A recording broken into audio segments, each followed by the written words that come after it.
hello, my beautiful people.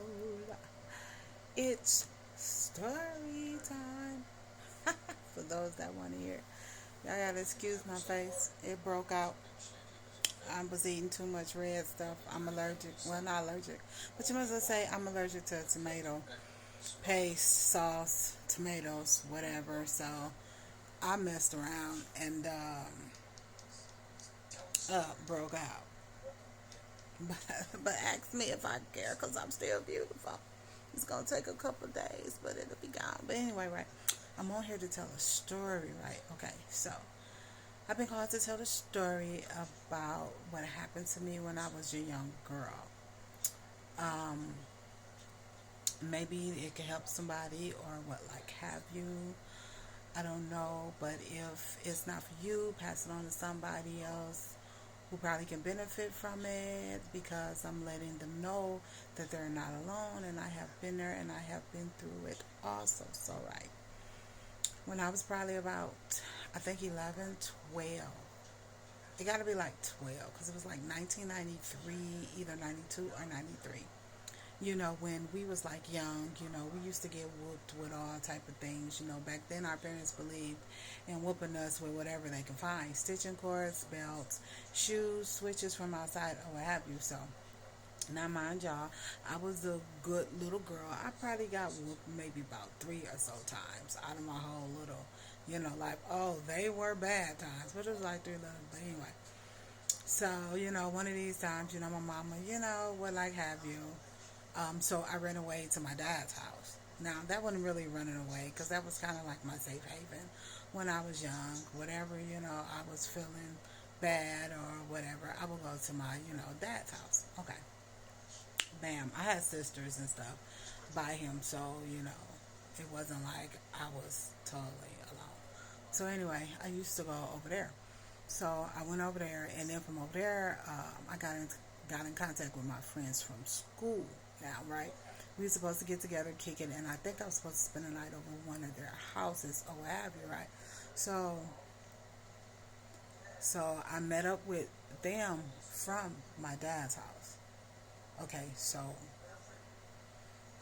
we go over to like one of her people house, cousin house, brother house. I don't even remember who it was or what like have you, but we met up and we went over there. Now then, houses where they do things out of are called a trap house or what like have you. Those that know what a trap house know what I'm talking about. But anyway, so we went over there to get some smoke. I didn't know what smoke was at the time, I didn't, or what like have you, yeah. So, I guess one of her people liked me because like I said, I didn't know if it was a cousin or brother or whatever. But I guess that he so called himself liking me, so we're in the back room talking, just like talking, y'all. Nothing like that, just, conversating, what like have you. So she was like, come on, let's go. So I'm like, okay, gotta go. Ooh. So he holler at her like, wait a minute, you know what I'm saying? Like wait a minute. Ooh. So I guess that she figured out we was probably back there having sex or whatever. But I'm gonna tell y'all one thing: I was active, but not that active to be doing that, and that's not what I went over there for. But anyway, we were like talking, ooh, and then all of a sudden, when we were done talking, I walked out the room, and these chicks was gone, right? It was 3 of them. They were gone. My so-called friends left me there. So it's like when they left me there, you know what I'm saying? The next thing you know it, they wouldn't like let me leave. So I don't know if they had a plan or what like have you like, okay, well if you give us this, then we can leave our friend here with you for that. Woo, woo, woo. But they wouldn't let me, go. And y'all, my innocence got taken from me every night. I was missing for 3 months, but for 2 months, I was at that house. Do y'all know? I got my innocence taken every night. Now, I thank God that they had used protection when they did it. But,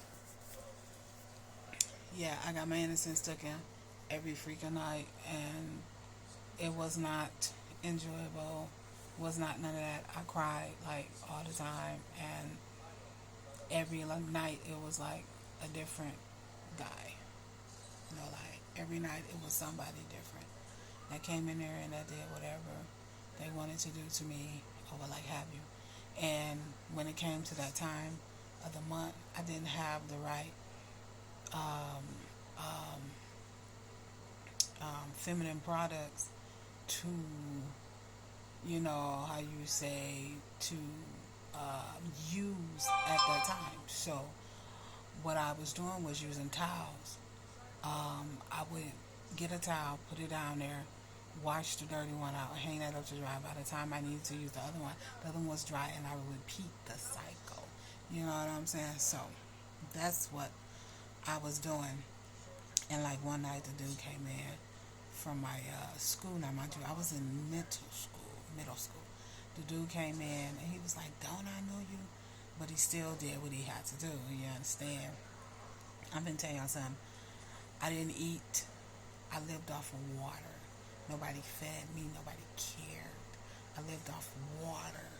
You know what I'm saying? Ooh, that looks so bad. Oh, I broke out. Tomato paste. Tomato sauce, period. Tomatoes, period. The acid, y'all. But anyway. So, um, so, like, nobody fed me, whatever. I lived off of water. I was in a dark room, no light, no what, nothing. So I was just there basically like a human, how you say, a human pleasure person. You know what I'm saying? Like I said, came in there and noticed it was me from the school. Did what they had to do. Like nobody like reported me. My mom and them did. But I'm just saying, like the three girls that I was with, and I know that they saw me on the news because I was on Fox 6 News, and I know that they saw me on the news, and nobody relayed the message to my mom that I was still alive, but she didn't know whether I was alive or like dead, none of that. Basically, I was like held captive. You know what I'm saying? So, okay, one night the dude came in, and I was just crying. I was just bawling, crying and crying and crying and crying. And he literally sat on the bed and he said that I didn't have to if I didn't want to. So I didn't because I didn't want to. So he just stayed in the room with me basically to make it seem like that he did something with me, but he did not. So the day went on, whatever, night went on, what have you. So then the next day, I don't, really hear nobody out there. I guess everybody went home to their families to wash up, eat, what have you, because it was a trap house, okay, or what I have you. And so I went out of the room and I looked around and I was going to find me some way out of there somehow. I didn't care if I jumped out the window. I didn't care none of that because the door didn't have like a bolt where you can unlock it from the inside. It had a bolt where you can only use the key, and then it had a 2x4 across it, so it wasn't easy to just walk up out the door. So all of a sudden, I heard somebody coming up the steps, and I was just there like a deer in headlights. It was a dude that came in the room and that just sat in there with me while I cried, and he brought me something. I remember number one from McDonald's with a Sprite. And after I was done eating, he was like, "Did I want to leave?" And I said yes. He let me go. Y'all, that was my guardian angel, because I'm just keeping honest. Nobody knew where I was. Nobody knew none of that. Them dudes could have killed me and buried me somewhere, or killed me and put me in the basement of the house. Nobody would have never known nothing, knew where I was at. And it's just crazy how these females claim to be your friends, but they're really not. Them itches set me up. They left me there, and I was abused mentally and physically every night that I was there, unless it was the time of the month. Every night. Should no little girl have to experience that? And I'm here to tell y'all one thing. Look, right, if it happened to y'all, baby, I'm telling you now, it was not your fault. Don't blame yourself for that. Don't blame yourself for that. I done healed. I got over it. All because of God. I'm telling y'all, God will heal you and he will help you through it all. Baby girl, baby boy, it happens to dudes too. It was not your fault. You are not to blame. You are not the problem. They were. I love y'all.